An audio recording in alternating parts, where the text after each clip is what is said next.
Bangladesh court scraps job quotas.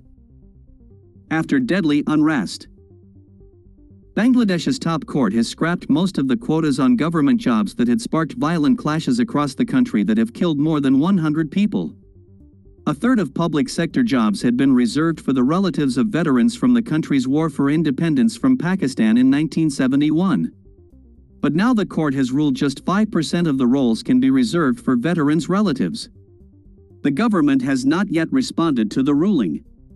But a lawyer for the petitioners who wanted the quotas kept in place called the Supreme Court ruling historic and urged calm. "Let everyone accept this verdict," Shah Manjurul Haque said in a press briefing, adding that students should go home. He urged third parties not to fish in the muddy waters of the dispute. However, a spokesman for one of the student groups was quoted by AFP as saying the protests would continue. "We welcome the Supreme Court verdict," a spokesman for Students Against Discrimination told AFP. "But we won't call off our protests until the government issues an order reflecting our demands." Streets in the capital Dhaka are deserted as a second day of curfew is in force, but sporadic clashes have been reported in some areas. An armored vehicle was stationed outside the Supreme Court building and soldiers are still patrolling the streets of the capital, Reuters reports. Some of the protest leaders have reportedly been arrested. Others are demanding justice for those killed in the clashes. About 115 people are known to have died, but local media report a much higher casualty figure. At least 50 people were killed on Friday alone. The Supreme Court ruling orders that 93% of public sector jobs should be recruited on merit, leaving 5% for the family members of the veterans of the country's independence war. A remaining 2% is reserved for people from ethnic minorities or with disabilities. Scrapped in 2018 by Prime Minister Sheikh Hasina's government, the quota system was reinstated by a lower court last month, sparking huge protests.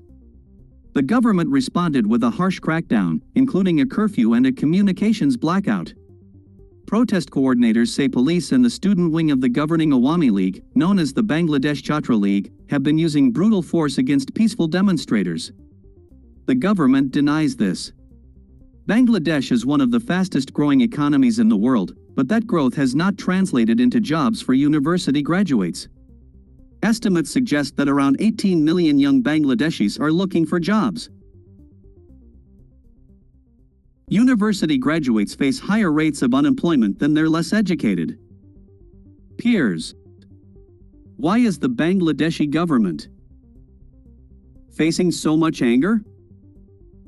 Street protests are not new to the South Asian nation of 170 million people, but the intensity of the demonstrations of the past week has been described as the worst in living memory. More than 100 people have died in the violence, with more than 50 people killed on Friday alone.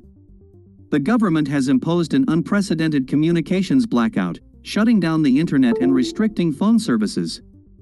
What started as peaceful protests on university campuses has now transformed into nationwide unrest.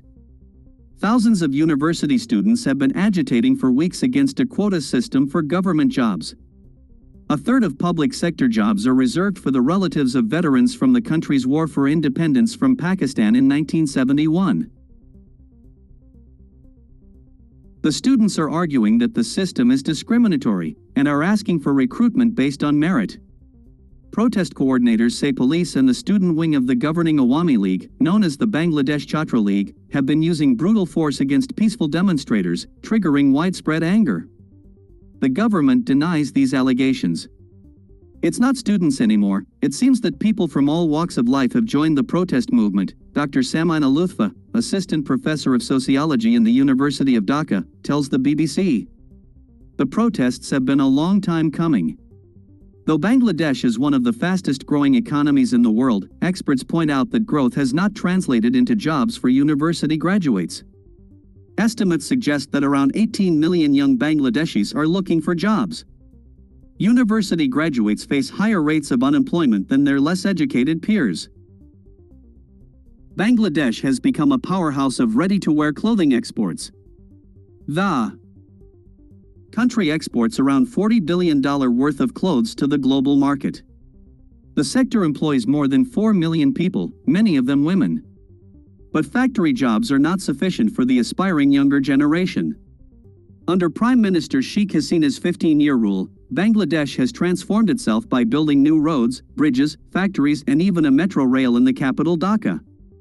Its per capita income has tripled in the last decade, and the World Bank estimates that more than 25 million people have been lifted out of poverty in the last 20 years. But many say that some of that growth is only helping those close to Ms. Hasina's Awami League. Dr. Lutfa says, "We are witnessing so much corruption, especially among those close to the ruling party. Corruption has been continuing for a long time without being punished. Social media in Bangladesh in recent months has been dominated by discussions about corruption allegations against some of Ms. Hasina's former top officials, including a former army chief, ex-police chief, senior tax officers, and state recruitment officials." Ms. Hasina last week said she was taking action against corruption, and that it was a long-standing problem. During the same press conference in Dhaka, she said she had taken action against a household assistant, or peon, after he allegedly amassed $34 million. "He can't move without a helicopter. How has he earned so much money? I took action immediately after knowing this." She did not identify the individual. The reaction of the Bangladeshi media was that this much money could only have been accumulated through lobbying for government contracts, corruption, or bribery. The Anti-Corruption Commission in Bangladesh has launched an investigation into former police chief Benazir Ahmed, once seen as a close ally of Ms. Hasina, for amassing millions of dollars, allegedly through illegal means. He denies the allegations. This news didn't escape ordinary people in the country, who are struggling with the escalating cost of living. In addition to corruption allegations, many rights activists point out that space for democratic activity has shrunk over the past 15 years. For 3 consecutive elections, there has been no credible, free and fair polling process, Meenakshi Ganguly, South Asia director at Human Rights Watch, told the BBC. Ms. Hasina has perhaps underestimated the level of dissatisfaction people had about being denied the most basic democratic right to choose their own leader, Ms. Ganguly said. The main opposition Bangladesh Nationalist Party, BNP, boycotted elections in 2014 and 2024, saying free and fair elections were not possible under Ms. Hasina and that they wanted the polls to be held under a neutral caretaker administration. Ms. Hasina has always rejected this demand.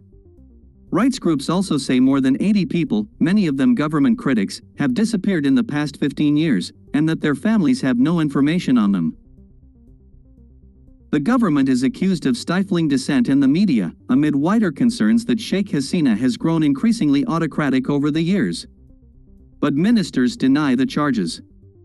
The anger against the government and the ruling party have been accumulating for a long time, says Dr. Lutfa. People are showing their anger now. People resort to protest if they don't have any recourse left. Ms. Hasina's ministers say the government has shown extreme restraint despite what they describe as provocative actions by protesters. They say demonstrations have been infiltrated by their political opposition and by Islamist parties, who they say initiated the violence. Law Minister Anisul Huq said the government was open to discussing the issues. The government has been reaching out to the student protesters. When there is a reasonable argument, we are willing to listen, Mr. Huq told the BBC earlier this week. The student protests are probably the biggest challenge that has faced Ms. Hasina since January 2009. How they are resolved will depend on how she handles the unrest and, most importantly, how she addresses the public's growing anger.